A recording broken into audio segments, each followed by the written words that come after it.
ऐसी मान्यता है कि अक्षय तृतीया के दिन महाभारत की रचना शुरू हुई थी। हम सबने बचपन में महाभारत भी देखा होगा। कुछ लोगों ने अपनी दादी या दादाजी से कहानियां भी सुनी होंगी।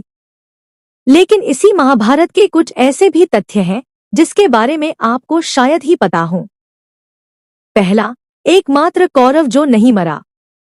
युयुत्सु धृतराष्ट्र का ऐसा पुत्र था जो महाभारत युद्ध समाप्त होने के बावजूद बचा रहा।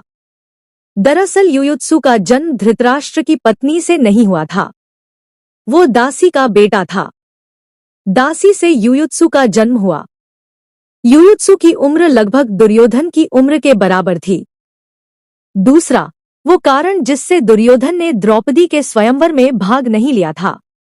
दुर्योधन का विवाह पहले से ही कलिंग की राजकुमारी भानुमति से हो चुका था और दुर्योधन ने अपनी पत्नी को वचन दिया था कि वह दोबारा किसी से विवाह नहीं करेगा, इसलिए दुर्योधन ने द्रौपदी के स्वयंवर में भाग नहीं लिया। तीसरा, सारे कौरव पांडवों के खिलाफ नहीं थे। धृतराष्ट्र के पुत्र युयुत्सु और विकर्ण ने पांडवों के खिलाफ किए कौरवों के एक्शन का विरोध किया था। उन्होंने भरे दरबार में द्रौपदी के चीरहरण का भी विरोध किया। चौथा, द्रौपदी का भाई एकलव्य का अवतार था। वास्तव में एकलव्य का जन्म वासुदेव के भाई देवाश्रव के यहाँ हुआ था, लेकिन वे जंगल में खो गए थे और उनका पालन पोषण एक निषाद हिरण्यधनु ने किया। एकलव्य बाद में जरासंध के यहाँ तीरंदाजी करते थे। जब कृष्ण रुक्मिणी को विवाह के लिए लेकर जा रहे थे तब जरासंध और शिशुपाल ने उनका पीछा किया। एकलव्य ने जरासंध का साथ दिया। कृष्ण ने एकलव्य का वध कर दिया, लेकिन एकलव्य की गुरु निष्ठा के कारण उसे अवतार का वरदान दिया। दूसरे जन्म में एकलव्य द्रौपदी के जुड़वां भाई के रूप में जन्मे। उनका नाम धृष्टद्युम्न था। पांचवा, खतरनाक योजनाओं के पीछे शकुनी का छिपा हुआ एजेंडा था। दरअसल धृतराष्ट्र ने गांधारी के पूरे परिवार को बंदी बना लिया था। द्रौपदी के पिता सुबल ने निश्चय किया कि सभी लोग अपने हिस्से का भोजन छोड़ देंगे ताकि एक व्यक्ति मजबूत बने जो कि धृतराष्ट्र से प्रतिशोध से सके। इस काम के लिए शकुनी को चुना गया। छठा, महाभारत का रचयिता खुद भी उसमें एक चरित्र है। कहानी के अनुसार सत्यवती का विवाह शांतनु से होने के पहले उनके एक पुत्र महर्षि पराशर से था। महर्षि पराशर की बात मानने के पहले सत्यवती ने 3 वरदान मांगे थे, जिसमें से एक ये था कि उनसे उत्पन्न पुत्र बहुत बड़ा संत बनेगा। इसके बाद सत्यवती ने यमुना के एक द्वीप पर पुत्र को जन्म दिया। इसी बच्चे का नाम कृष्ण द्वैपायन था, जो बाद में व्यास के नाम से जान गए। इन्होंने ही पुराणों और महाभारत की रचना की।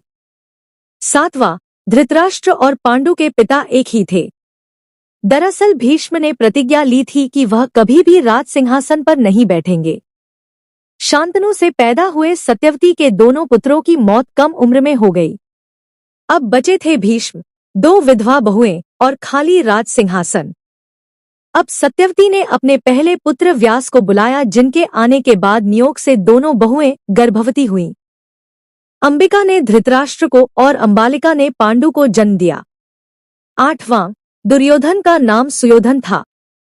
दुर्योधन का नाम सुयोधन था। इसी तरह से दुशासन से का नाम भी सुशासन था, लेकिन उनके खराब कार्यों के कारण उनके नाम से सु हट के दु लग गया। नवां, भीम के पोते बर्बरीक के पास विशेष शक्ति थी, इसलिए कृष्ण को उनसे सिर मांगना पड़ा। भीम के पोता व घटोत्कच के पुत्र के पास भगवान शिव के वरदान की वजह से एक विशेष तीर था जिससे लोगों को चिह्नित कर मारा जा सकता था, लेकिन बर्बरीक का प्रण था कि वह हमेशा हारने वाले पक्ष के साथ ही लड़ेंगे। इसलिए कृष्ण ने कहा कि वह जिस भी पक्ष की ओर से लड़ना शुरू करेंगे वह अपने आप जीतने वाला पक्ष हो जाएगा। तो पूरे युद्ध में सभी लोग मारे जाएंगे। फिर कृष्ण ने उनका सिर मांग लिया ताकि युद्ध के पहले रणक्षेत्र को पवित्र किया जा सके। 10वां, भीष्म राज सिंहासन के वास्तविक वारिस थे। इसके लिए सबसे पहले आपको थोड़ा सा पीछे की कहानी बताना जरूरी है। शांतनु ने गंगा नाम की नारी से विवाह किया था, जिनसे उन्हें 8 पुत्र पैदा हुए। लेकिन ये पुत्र वास्तव में देवता था, जिन्हें श्राप के कारण मनुष्य के रूप में जन्म लेना पड़ा था। इसलिए गंगा ने अपने 7 पुत्रों की हत्या कर दी। लेकिन जब वह 8वें पुत्र की हत्या करने जा रही थी तो शांतनु ने उन्हें रोक दिया। ये 8वें पुत्र भीष्म ही थे।